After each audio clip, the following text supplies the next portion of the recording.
remedy.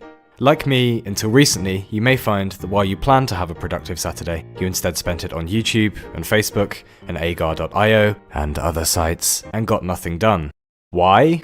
Well, it's because the internet is absurdly addictive and can cater to anything you want to see, and that's wonderful.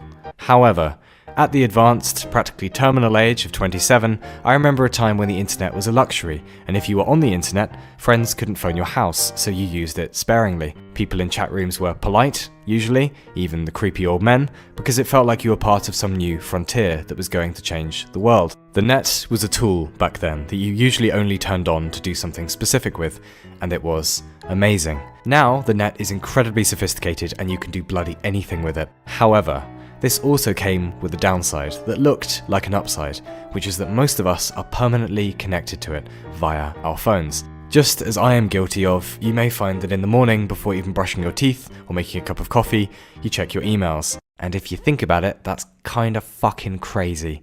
You may have also noticed, again, like me, that reading books or listening to a whole album or just trying to learn a new skill that doesn't involve a screen is substantially more difficult than it used to be. And halfway through, you just give up and check Reddit over and over for no good reason. Shout out to Accidental Renaissance. So here's my baseless conjecture. I reckon the net and phones in general have seriously diminished human attention spans, to the point that we now expect almost immediate gratification for performing tasks. And when a book gets a bit boring, as they usually do, or playing an instrument is tough, or we get stuck alone with our own thoughts, God forbid, we switch to doing something mediocre online, rather than persevering with something difficult in the real world. That is ungood. So, around a month ago, I thought, well, this is jolly silly, and set some ground rules. For the next month, I'd spend an hour in the morning answering emails, quickly check the news, check my life online, because that is my job, but then I'd just unplug the router for the rest of the day. And I didn't plug it back in until the next morning.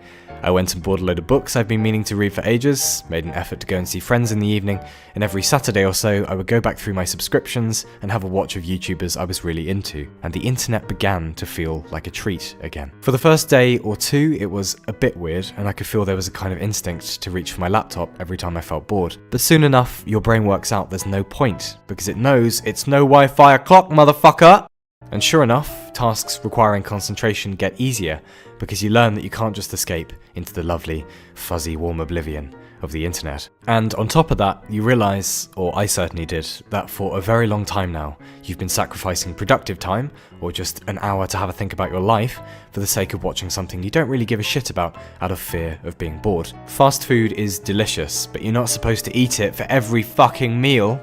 If you'd described the internet to anyone before the 90s, they would have assumed we'd be living in a techno-utopia and that everything would be amazing. And like all technology, they probably wouldn't have predicted that this big lovely binary cake comes with some downsides. Now we have two personas to manage, our real one and our digital one. Snail mail has been replaced with digital mail, which people get angry with if you don't answer immediately, and instantaneous transfer of information has given rise to immediate boredom with anything that doesn't have a hook in the first 10 seconds. Try it. For a month or just a week. Use the internet as a tool again, rather than a source of constant gratification, if that's what you're doing now. Set some rules. If you work from home, download a site blocker. Take up a hobby in the outside world that you've always wanted to. Start watercolour painting. Pinky promise it's worth it. More than that, there's probably something you've always wanted to get into, or a project you've always wanted to finish. Why not do it now?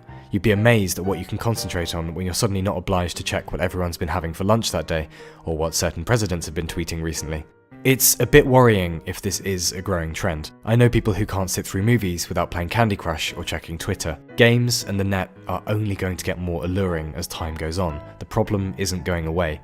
We're getting extremely good at hijacking the reward centers of human brains. Combine that with virtual reality or whatever's coming next, and that is a kind of scary prospect. In the same way that you wash your hands after using the toilet, hopefully, we might one day start teaching digital hygiene, where we all learn to keep our concentration on one thing at a time, rather than running 10,000 tabs at once, all of which are cats. So, for a month, I dare you to step back from the net and go after whatever it is you've always wanted to do in real life but couldn't find the time. Read some books, learn to bake, get your camel riding license, whatever. Attention is a resource, and we only have a limited supply. And it's silly to spend that resource on things that might temporarily stop us from being bored, but don't really provide any mental nourishment. Much like my YouTube content. Bye.